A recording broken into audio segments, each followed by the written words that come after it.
បាទទស្សនិកជនព័ត៌មានជាបន្តគឺ BYD Cambodia ប្រកាសដាក់លក់រថយន្ត model ថ្មី Ceylon 5 EV រថយន្ត SUV អគ្គិសនីសម្រាប់គ្រួសារនិង BYD Shark 6 Advance រថយន្ត Pick-up ដែលដំឡើងនៅកម្ពុជាជាលើកដំបូង BYD Cambodia នៅថ្ងៃទី7ខែកក្កដាឆ្នាំ2026បានប្រកាសដាក់លក់រថយន្ត model ថ្មីរបស់ BYD ប្រព្រឹត្តទៅដោយជោគជ័យនៅមជ្ឈមណ្ឌល BYD and Denza Flagship Center របស់ក្រុមហ៊ុន Harmony iCar Cambodia នៅក្នុងពិធីប្រកាសដាក់លក់រថយន្ត model ថ្មីរបស់ BYD Cambodia មានដៃគូអាជីវកម្មនិងភ្ញៀវកិត្តិយសជាច្រើនបានចូលរួមដើម្បីធ្វើជាសាក្សីនៃការសម្ពោធដាក់លក់ជាផ្លូវការនៃ BYD Ceylon 5 EV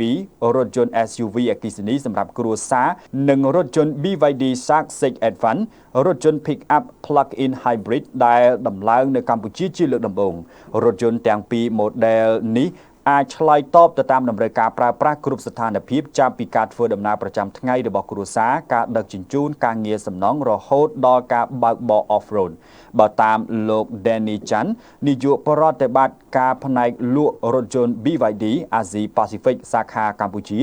បានឲ្យដឹងថាដោយផ្អែកទៅលើបច្ចេកវិទ្យាថាមពលថ្មីដែលអភិវឌ្ឍដោយ BYD និងសមត្ថភាពផលិតក្នុងស្រុកនៅរោងចក្រខេត្តប្រសិទ្ធអនុរថយន្តទាំងពីរនេះនឹងផ្ដល់ជូនជម្រើសធ្វើដំណើរបៃតងដែលមានតម្លៃសមរម្យនិងជំរុញការផ្លាស់ប្ដូរទៅកាន់រថយន្តអគ្គិសនីនៅកម្ពុជា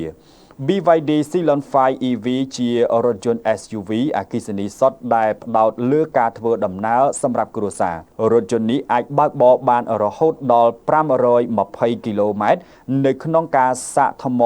ពេញម្ដងព្រមទាំងបំពាក់ដោយកាប៊ីនធំទូលាយប្រព័ន្ធកាប៊ីនឆ្លាតវៃទំនើបនិងមានមុខងារសុវត្ថិភាពដ៏ពេញលេញលើពីនេះវាក៏មានមុខងារជំនួយចតរថយន្តឆ្លាតវៃដែលជួយឲ្យការចតរថយន្តនៅក្នុងទីក្រុងកាន់តែងាយស្រួលនិងមានភាពច្បាស់លាស់ដោយមានប្រសិទ្ធភាពក្នុងការដោះស្រាយបញ្ហាកន្លែងចតរថយន្តនៅតំបន់ទី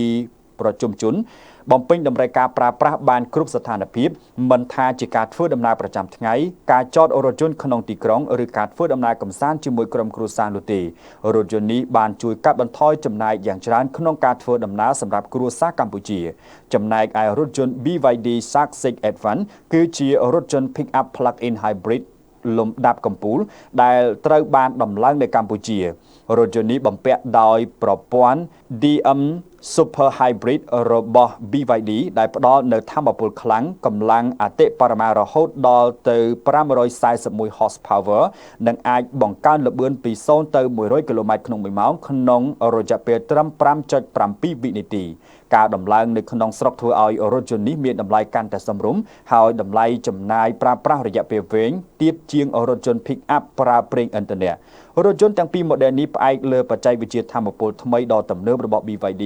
រួមជាមួយនឹងតម្លៃដ៏សមរម្យផ្ដល់នូវតម្លៃប្រើប្រាស់លើគូប្រជែងក្នុងថ្នាក់ដូចគ្នានិងបង្ហាញពីសមត្ថភាពផលិតផលដ៏លេចធ្លោនៅក្នុងទីផ្សាររថយន្តថាមពលថ្មីរបស់កម្ពុជានៅក្នុងពិធីសម្ពោធនោះដែរលោក Danny Chan ក៏បានបង្ហាញយ៉ាងលម្អិតអំពីយុទ្ធសាស្ត្រនិងការបដិញ្ញាចិត្តរបស់ BYD នៅក្នុងការពង្រឹងវត្តមាននៅទីផ្សារកម្ពុជារយៈពេលវែង BYD ប្រកាន់ខ្ជាប់នៅទស្សនវិជ្ជាបច្ចេកវិទ្យាជាស្នូលនវានុវត្តន៍ជាទុនដោយបានអភិវឌ្ឍបច្ចេកវិទ្យាស្នូលដោយខ្លួនឯងរួមមាន Blade Battery E-Platform DM Super Hybrid និងកាប៊ីនឆ្លាតវៃចាប់តាំងពីឆ្នាំ2022មក BYD បានឈរនៅលំដាប់លេខ1ពិភពលោកផ្នែកលក់រថយន្តថាមពលថ្មីរយៈពេល4ឆ្នាំជាប់ៗគ្នាហើយផលិតផលរបស់ខ្លួនត្រូវបាននាំចេញទៅកាន់ប្រទេសជាច្រើននៅអាស៊ីអាគ្នេយ៍អឺរ៉ុបនិងមជ្ឈមបូព៌ាលោក Danny Chan បានមានប្រសាសន៍ថា BYD តែងតែប្រកាន់ខ្ជាប់នៅទស្សនវិជ្ជាសេវាកម្មលក់រថយន្តមួយគ្រឿងរាប់អានមិត្តម្នាក់ក្រុមហ៊ុនមិនត្រឹមតែផ្ដល់ជូននូវរថយន្តដែលមានគុណភាពខ្ពស់ប៉ុណ្ណោះទេប៉ុន្តែថែមទាំងបានកសាងប្រព័ន្ធសេវាកម្មដ៏ពេញលេញដែលរួមមានការលក់ការជួសជុលការផ្គត់ផ្គង់គ្រឿងបន្លាស់និងការបណ្ដុះបណ្ដាលបុគ្គលិកជំនាញដើម្បីផ្ដល់ភាពជឿជាក់និងលុបបំបាត់ក្តីបារម្ភរបស់អតិថិជនក្នុងការទិញនិងប្រើប្រាស់រថយន្ត